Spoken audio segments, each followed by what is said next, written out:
Welcome to our channel. Today we how to configure Google Analytics for website tracking step by step clearly. To configure Google Analytics for website tracking, start by navigating to the Google Analytics website. Log in to your Google account if prompted. Once logged in, click on the Start Measuring button to begin the setup process. You will then need to create a new account for Google Analytics. Enter an account name that helps you easily identify it later. Next, you will need to set up a property. Enter your website name in the corresponding field. Select the reporting time zone that matches your location.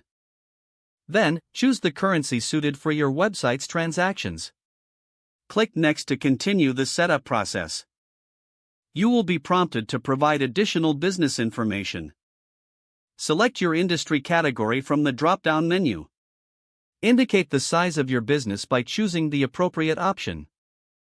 Finally, click Create to proceed. Accept the Google Analytics Terms of Service Agreement when prompted. Next, select your data sharing settings based on your preferences. On the next page, you will be given your tracking ID.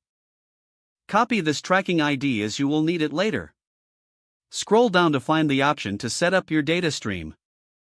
Choose between Web4 website tracking or other options for different platforms. Input your website URL and a name for the data stream. Click on Create Stream to continue. Once your data stream is created, you'll see a measurement ID.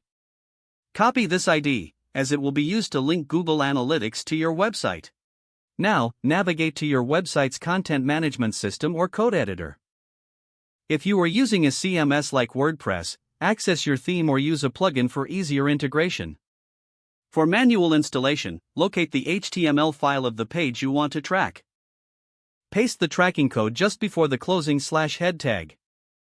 Save your changes and ensure that the code is implemented correctly. Don't forget to like this video and subscribe to our channel for more step-by-step tech guides.